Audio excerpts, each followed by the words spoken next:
Buenas tardes, compañeros. Nosotros somos el equipo número 4 y les vamos a presentar el tema de alteraciones en el estado de conciencia. Nuestro equipo está conformado por Becerra Saucedo Mauricio, Jauregui Rodríguez Ricardo Alejandro y su servidora Barrios Mora Carla Esmeralda.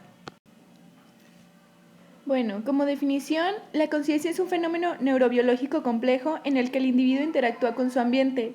Cuando esta interacción se altera, se habla de niveles de conciencia que se traducen en fenómenos clínicos diversos. Esto puede variar desde la confusión leve hasta encontrarse totalmente inconsciente. Los componentes de la conciencia tenemos que está compuesto por alerta, atención, interioridad, autorreflexibilidad y coordinación. Entendemos como atención o alerta que se distingue por percibir y codificar los diversos estímulos intra- y extrapsicóticos. Este se encuentra afectado en el estado de omnibulación. Interioridad distingue la conciencia propia de las otras. Esta discierne de lo que está dentro de lo que está fuera de ella. Esta propiedad se ve afectada en el delirio agudo. Autorreflexibilidad, esta proporciona la capacidad de justipreciar continuamente lo que se está haciendo. Coordinación, esta relaciona, clasifica y pondera la actividad y el rendimiento de diversas habilidades psíquicas. Cuando se ve alterada, hay incoherencia del lenguaje y del pensamiento. Hay una conducta descontrolada. En los niveles de conciencia, podemos encontrar que Della y Pichot hace más de 50 años describieron 7 niveles de conciencia, que dan lugar a un estado de hipervigilancia hasta un sueño profundo.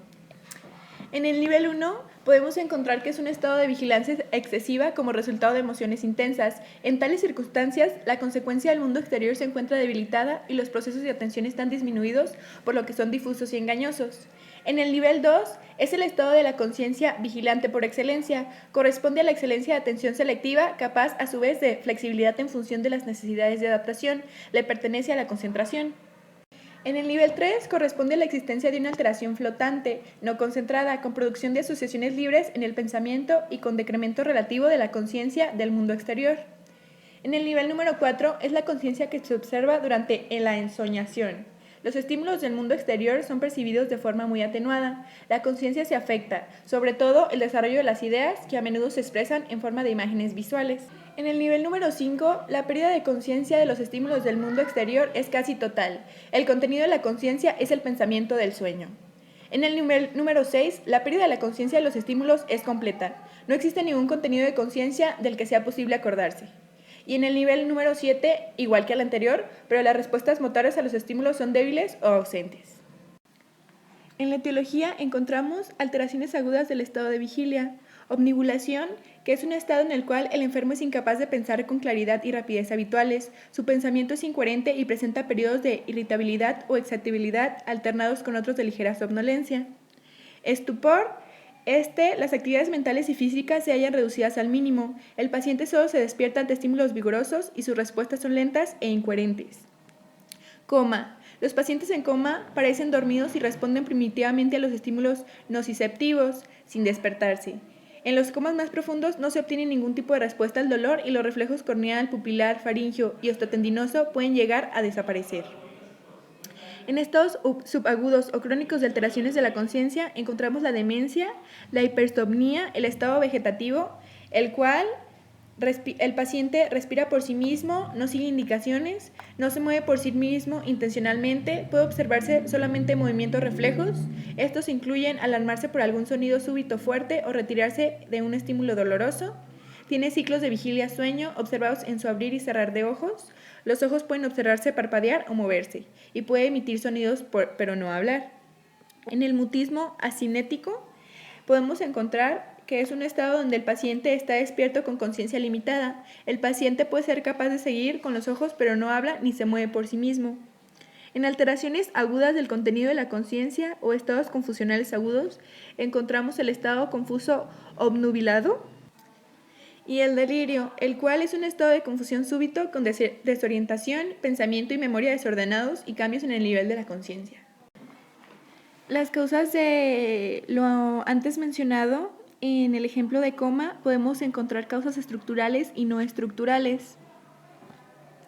En las causas estructurales encontramos que hay supratentoriales, que es bilateral, puede ser por oclusión de la parótida interna bilateral, oclusión arterial cerebral anterior bilateral, trombosis del seno sagital, contusión hemorrágica, En unilateral podemos encontrar hematoma subdural, hematoma epidural, absceso cerebral, entre otros. En infratentoriales podemos encontrar tumor de fosa posterior, hemorragia pontina, contusión hemorrágica del tronco. Y en las causas no estructurales puede ser por tóxicos como plomo, talio, intoxicación por zeta, cianuro, metanol, entre otros. Fármacos y drogas como barbitúricos, litio, salcitia, entre los que se encuentran aquí escritos. Trastornos de regulación de la temperatura corporal como hipotermia profunda, hipertermia, alteraciones hidrolíticas y del equilibrio ácido-base como hipoxia, hipercapnia, alteraciones metabólicas y endocrinas como hipo o hiperglicemia, cetoacidosis diabética, uremia aguda, infecciones por meningitis bacteriana, encefalitis vírica y psiquiátricas como catatonia. Ahora, hablando de las causas del delirio, podemos encontrar que puede ser por toxinas, por trastornos metabólicos, por infecciones, por trastornos endocrinos, por trastornos vasculares cerebrales y trastornos autoinmunitarios, trastornos relacionados con convulsiones y trastornos neoplásicos. Y bueno, le vamos a dejar la tabla para que en sus casas los vean con más a detalle. Ahora, unas causas de mutatismo acinético. Podemos ver que una causa es el meningioma del surco olfatorio. También se puede desarrollar en etapas finales de la enfermedad de Jacob, los casos agudos de encefalitis letárgica, entre otros factores ambientales y biológicos. Las causas de obnubulación pueden ser edema cerebral, epilepsia. Pueden ser como por causados por heroína, anticonvulsivantes, hipotiroidismo, hidrocefalia, entre otras causas. En la epidemiología, encontramos que los estudios epidemiológicos sobre el coma se centran en su mayoría en el coma traumático, secundario a traumatismo cráneoencefálico, siendo escasos los estudios respecto al coma no traumático. El coma es una causa frecuente de ingreso a los servicios de urgencia, siendo el 3% de los casos. El coma no traumático tiene una incidencia de 6 casos por 100.000 habitantes y año en la población europea. El coma traumático es el más frecuente. El secundario traumatismo cráneoencefálico severo en Francia se presentan 150.000 nuevos casos al año, de los cuales 4.000 presentan coma, este representa el 2.7%. Los accidentes de tráfico siguen siendo la principal causa de traumatismo cráneoencefálico en este estudio, pero recalcan el incremento de las caídas por causa del traumatismo cráneoencefálico en ancianos. En Australia, encontraron una incidencia anual de traumatismo cráneoencefálico de 322 casos por 100.000 habitantes, un 15% de los cuales ocurrieron en mayores de 65 años. También evaluaron la evolución y mortalidad en pacientes ancianos mayores de 65 años con traumatismo cráneoencefálico. Incluyeron 191 pacientes, de los cuales 49, o sea el 25%, presentaron coma, valores menores de 9 en la escuela de coma de Glasgow. Las causas más frecuentes de traumatismo cráneoencefálico, en este estudio fueron las caídas y el atropello por vehículos. En cuanto a la clasificación de las alteraciones del estado de conciencia, vamos a dividirlos sobre todo en dos: los que tienen que ver con una alteración anatómica, producidos ya sea por un traumatismo o una opresión mecánica provocada por algún tumor, o metabólico debido a hemorragia o ya sea una isquemia. Los metabólicos van a estar asociados sobre todo por una hipoxia o una hipoglucemia, también como sustancias depresoras de la función neurológica, como tenemos de los antidepresivos. A continuación vamos a revisar la fisiopatología de las alteraciones de conciencia. Pero antes vamos a revisar lo que son los ciclos de sueño y de vigilia, que esta vía va a ser la principal que nos va a dar lo que es la conciencia. Vamos a basarnos en el sistema reticular activador ascendente, en el cual se encuentra sensible a eventos externos, ya sea como dolor, cambios en la temperatura o sonidos muy fuertes. Se va a encontrar entre el piso del cuarto ventrículo o también sobre el núcleo reticular. Va a mandar sus fibras, que por lo general son células noradrenérgicas, va a mandarlas hacia lo que es la corteza, toda la corteza, y la va a activar. La corteza a su vez le va a mandar fibras de nuevo de regreso, que van a ser excitatorias, para que se complete un ciclo en donde se van a repartir señales, por así decirlo, entre el sistema reticular activador y la corteza. Este también va a ser sensible a cambios de temperatura, en donde va a aumentar su actividad metabólica y va a aumentar su actividad. Es por eso que entre más temperatura haya, o más caliente esté el ambiente, por así decirlo, mayor va a ser nuestra actividad. Y otro de los sistemas que vamos a revisar va a ser el sistema inductora de dormir. Este se va a encontrar en los núcleos grises posteriores al sistema reticular activador ascendente, que ya vimos cuál es, que este es el activador y este va a ser el de dormir. Este va a ser dada sobre todo por núcleos grises, los núcleos grises, o también el núcleo de las células gigantocelular, el cual va a ser sobre todo señales de secretores de serotonina y acetilcolina, que lo que van a hacer va a inhibir, por medio de la vía reticular ascendente, va a inhibir lo mismo, la corteza, y va a ser sensible igualmente a cambios externos. Como anteriormente vimos, una de las causas por las que vamos a tener alteraciones del estado de conciencia son por medio de alteraciones en el metabolismo o alteraciones metabólicas. Pero para esto tenemos que entender el flujo sanguíneo cerebral, en el cual, como ya sabemos muchos, está dada por el polígono de Willis, que viene de la arteria carótida. La irrigación, sobre todo de los núcleos del sistema activador reticular, va a estar dado por las arterias pontinas. Y en promedio el cerebro va a recibir 750 mililitros por minuto de sangre, lo cual va a estar dado por un gasto cardíaco muy alto. Cuando el flujo es interrumpido de cualquiera de estas arterias, el cerebro tarda aproximadamente entre 3 a 5 minutos a consumir todo el ATP que ya previamente tenía en el interior de las células. Sin embargo, vamos a empezar a presentar alteraciones de la conciencia, que ya más adelante vamos a ver cuáles son los signos, aproximadamente 20 segundos después de que se interrumpió el flujo. Y por lo tanto va a aumentar también la extracción de glucosa desde el tejido encefálico a los capilares. También las arterias del polígono de Willis van a ser muy sensibles a lo que es el dióxido de carbono, donde fluctuaciones muy leves de su concentración van a provocar vasodilatación de estos. Ahora vamos a ver específicamente cada uno de los trastornos que ya nos mencionaron anteriormente, en donde el coma se puede definir que es la pérdida total o parcial de todas las funciones cerebrales, dadas ya sea por un traumatismo o por razones no traumáticas, como ya vimos anteriormente. En este no va a responder a estímulos externos o puede responder levemente a estímulos dolorosos, y una característica que tiene es de que los pacientes parece que van a estar dormidos, es decir, que tienen los ojos cerrados, a diferencia del estado vegetativo, que va a tener los ojos abiertos. En cuanto a las causas por las que se pueden presentar un coma, ya sea por isquemia global en el tejido encefálico, una lesión directa en los axones de las neuronas que transmiten, o también en la pérdida de la función cortical, en donde la más frecuente van a ser traumatismos graves.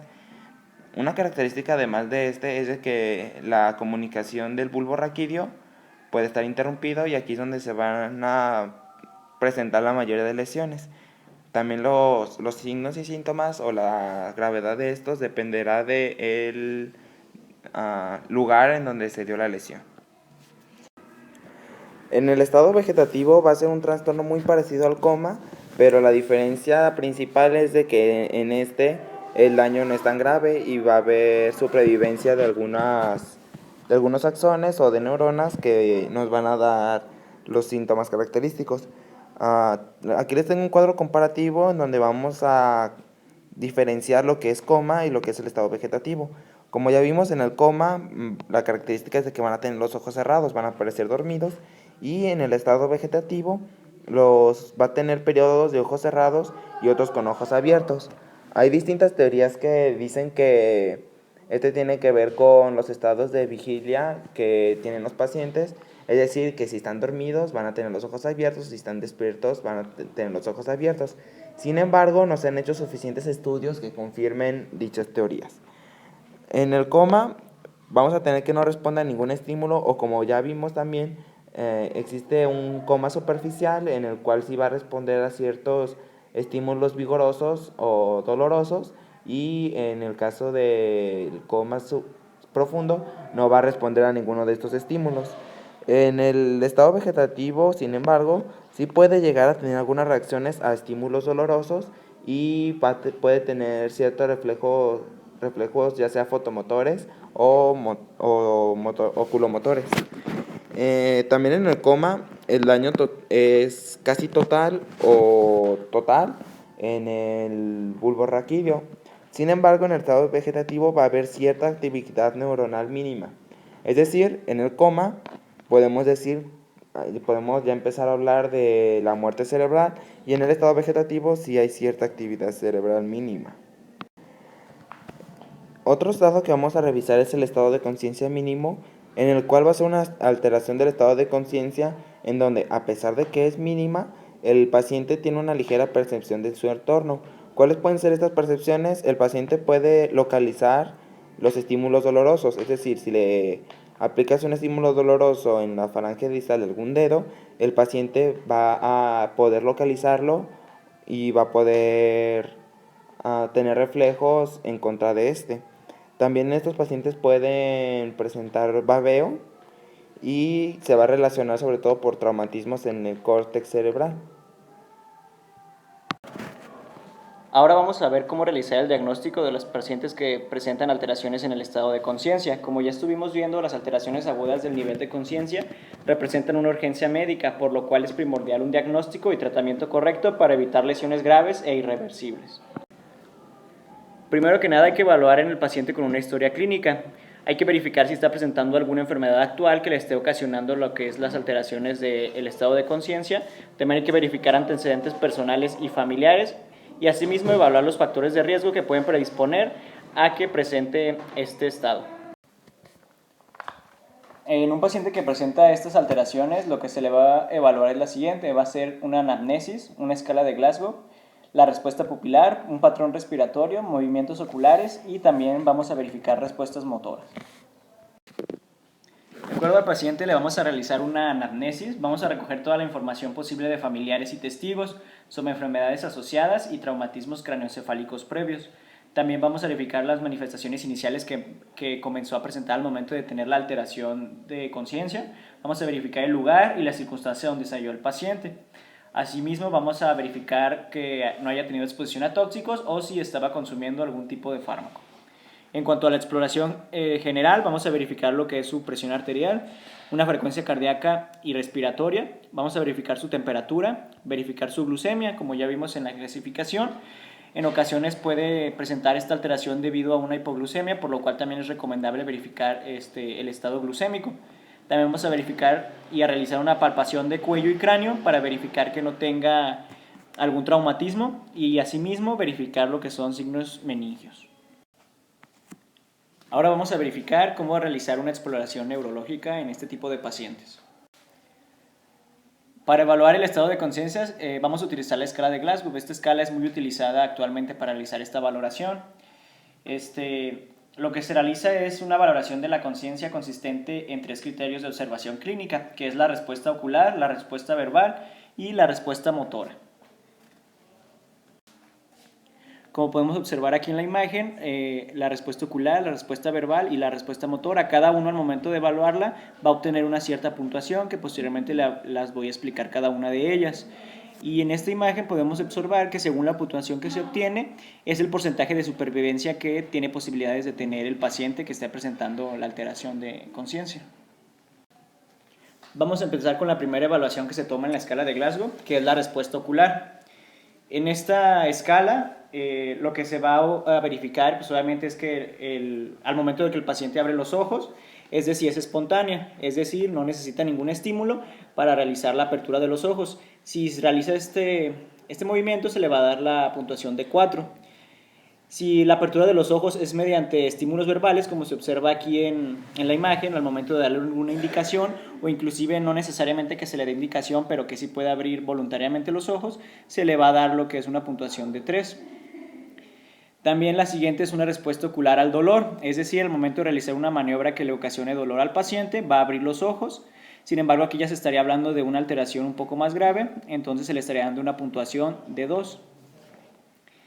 Y por último, sería sin respuesta, es decir, el paciente no va a presentar ninguna respuesta ni con ningún estímulo. Lo siguiente a evaluar en la escala de Glasgow es la respuesta verbal. Lo primero que se evalúa es si el paciente está orientado. Como vemos aquí en la imagen, se le hace una serie de preguntas que sean relativas a su entorno, como preguntarle en qué año está o de igual manera su nombre. En este tipo de orientación el paciente todavía contesta coherentemente y se le daría una puntuación de 5. La siguiente forma es verificar si el paciente está desorientado o confuso, que es en la imagen de acá. En el paciente responde a preguntas en una conversación habitual, pero las respuestas no se sitúan en el tiempo o espacio. Y aquí, si el paciente se observa en este estadio, se le da una puntuación de 4. La siguiente es una respuesta incoherente. El paciente es incoherente a lo que se le pregunta. Se le pregunta cosas relacionadas con su entorno, sin embargo, contesta otras cosas independientemente a lo que se le está preguntando. Aquí se le daría una valoración de 3. Otra manera de evaluar su respuesta verbal va a ser mediante sonidos incomprensibles, es decir, se les hace preguntas y responde con sonidos ya sean de dolor o queriendo responder, sin embargo, estos sonidos no son nada entendibles. Aquí se le da una valoración de 2. Y por último, la ausencia de respuestas, es decir, se les realiza preguntas o estímulos para que hable, sin embargo, no se tiene ninguna respuesta por parte del paciente y aquí se le da la puntuación de 1.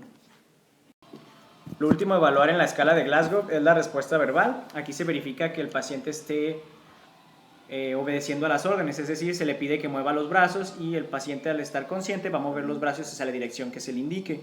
Aquí se le va a dar una puntuación de 6. La otra forma en que puede responder el paciente va a ser mediante localización del dolor. Se le hace un estímulo doloroso a cualquier nivel del hemicuerpo y mediante cualquier extremidad va a dirigirla hacia donde se está realizando el dolor. Si realiza este movimiento se le va a dar una puntuación de 5. La siguiente va a ser una retirada al dolor, es decir, se le realiza un estímulo a cualquier extremidad o algún lugar del cuerpo y va a realizar un movimiento de retirada debido al dolor. Aquí se le va a dar una puntuación de 4. La siguiente va a ser una flexión anormal. Cuando se realiza un estímulo, como podemos observar aquí en la imagen, se le está realizando en lo que es el frontal y está realizando extensiones anormales. Como pueden ver, las muñecas las está extendiendo hacia el tórax y de igual manera los torsos de los pies los está extendiendo cuando no debería estar realizando estos movimientos. Aquí se le va a dar una puntuación de 3. Y la otra también va a ser una extensión anormal, es decir, también al momento de realizar un estímulo va a realizar una extensión anormal parecida a la que se realizó en la anterior. De igual manera se observan los torsos de los pies extendidos y las muñecas también extendidas hacia los lados.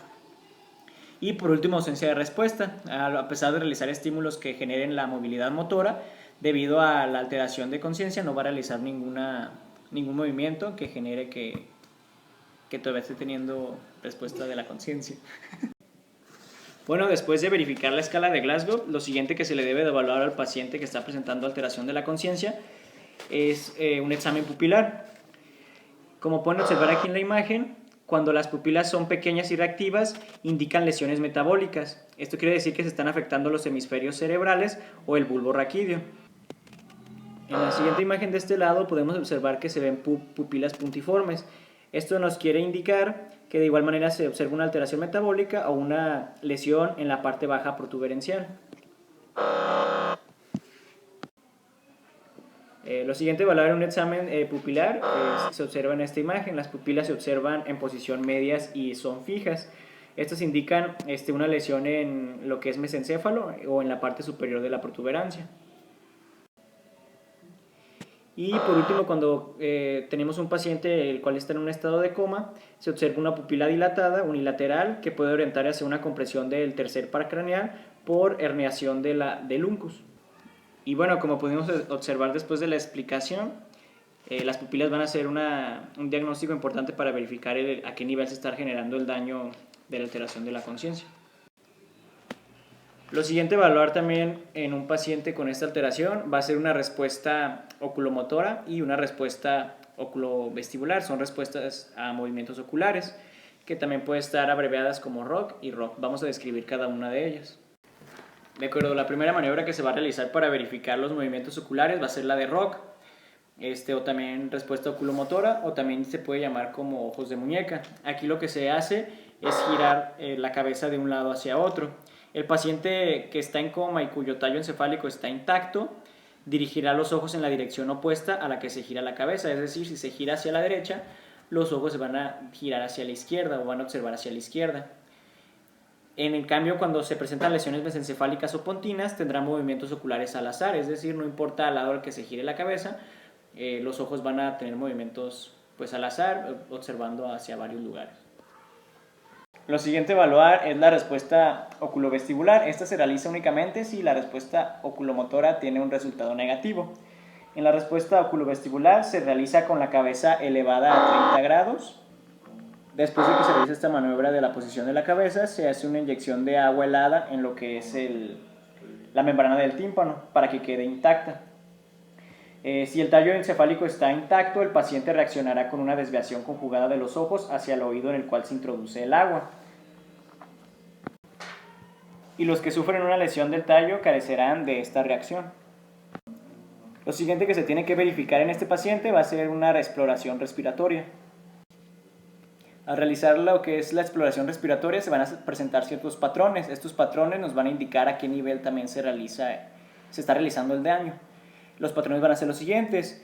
Va a ser la respiración de Cheyne-Stokes, la respiración de Kussmaul, la respiración apnéusica y la respiración atáxica, que las vamos a explicar cada una. La primera en definir va a ser la respiración de Cheyne-Stokes. Esta se caracteriza por tener apneas de 10 a 30 segundos y después presentar aumento progresivo de la amplitud. Como se observa aquí en esta imagen, hay respiraciones amplias y ruidosas, y después hay respiraciones superficiales y silenciosas, y posteriormente la apnea, y nuevamente inicia con lo que son las respiraciones amplias y ruidosas. Es como un círculo vicioso de este tipo de respiraciones. De igual manera presenta algunos ruidos extraños al momento de realizar este tipo de respiraciones, y las personas que estén presentando este patrón nos van a indicar un trastorno difuso de hemisferios cerebrales y depresión del tronco del encéfalo.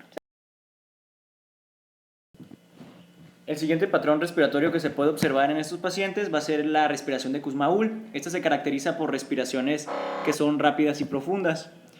Si se presenta este patrón, esto quiere decir que el daño está producido a nivel mesencefálico o en la protuberancia. De igual manera, esta respiración, como dato extra, también se puede observar en lo que son acidosis metabólicas. El siguiente patrón de respiraciones es la respiración apnéusica. Esta se caracteriza por una inspiración larga, como podemos ver aquí en la imagen, se observa una inspiración larga y de repente finaliza de manera esporádica. Esto nos indica que existe hemorragia o infarto a nivel de la protuberancia. Y el último patrón por definir es la respiración atáxica, o también llamada respiración Biot. Aquí se observa un patrón caótico, es premortem, que combina periodos de apnea. Como pueden observar aquí en la imagen, la apnea puede ser variable, y después se observan movimientos respiratorios irregulares y superficiales. Cuando se observa este patrón, se asocia a lesiones del bulbo raquídeo y puente bajo. Lo siguiente a evaluar en la exploración neurológica va a ser la exploración motora. Lo primero que se evalúa es el tono muscular. Se puede observar una flacidez generalizada. Esto nos va a indicar que la afección está en el tronco, o también puede deberse a un coma metabólico profundo. También se puede observar en el tono muscular una hipertonía generalizada. Esto nos suele indicar generalmente que se debe a un coma metabólico. También lo que se va a evaluar va a ser respuesta a estímulos dolorosos y parecias y reflejos, que en las siguientes diapositivas se los voy a explicar. Lo siguiente a evaluar van a ser las respuestas a estímulos dolorosos. El primero va a ser un reflejo de retirada, el cual nos va a indicar obviamente la integridad de las vías aferentes y eferentes. Al momento de realizar también este tipo de estímulos se puede observar una postura de decorticación o flexión anormal. Esto nos va a indicar una lesión de la corteza cerebral. Aquí en la imagen se puede observar lo que son las flexiones anormales, tanto de las extremidades superiores como de las inferiores. Y otra manera de observarse el momento de la respuesta de estos estímulos dolorosos va a ser una postura de desebreración o extensión anormal. Si observamos que el paciente hace este tipo de posturas, lo que nos va a indicar es una lesión grave del tronco del encéfalo. Bueno, ahora vamos a verificar el tratamiento que se les prescribe a este tipo de pacientes. Bueno, como cuidados generales en el tratamiento, lo que se va a verificar primero es tener una permeabilidad de la vía aérea. Para eso vamos a utilizar lo que es la mnemotecnia, que se utiliza a veces en la reanimación cardiopulmonar, que es el ABC. La A nos indica lo que es apertura de la vía aérea, la B nos indica ventilación y la C una buena circulación. De igual manera, si al realizar lo que es la escala de Glasgow al paciente se observa menor o igual a 8, lo que se prescribe para este tipo de pacientes es una intubación orotraqueal. De igual manera, al momento de verificar lo que es la neumotecnia ABC, se debe de mantener una normoventilación de presión parcial de CO2 de 35 milímetros de mercurio. De igual manera, antes de prescribir un tratamiento farmacológico, también se debe de verificar la glucemia. Como estuvimos viendo en la clasificación, puede ser un coma metabólico. Entonces, la glucemia se verifica mediante tiras reactivas y solamente para tratar primero lo que es la glucemia y después iniciar un tratamiento farmacológico. Lo primero que se prescribe para estos pacientes va a ser la naloxona. La naloxona se dará para aquellos pacientes que presentan una disminución del estado de conciencia con miosis y depresión respiratoria o que también estén presentando evidencia del consumo de opiáceos. La tiamina se va a prescribir para aquellos pacientes con depresión del estado de conciencia, evidente desnutrición, que tienen etilismo o enfermedad crónica debilitante.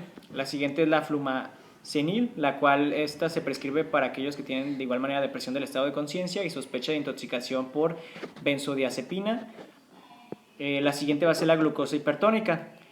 También esta, como les mencioné, se va a prescribir al momento de también realizar la toma de glucosa. Y por último, la fistomina, la cual se prescribe cuando ocurre una intoxicación grave por antidepresivos tricíclicos. Esto es todo por nuestra parte. Esperemos les haya servido. Muchas gracias por su atención. #, dale like y suscríbete.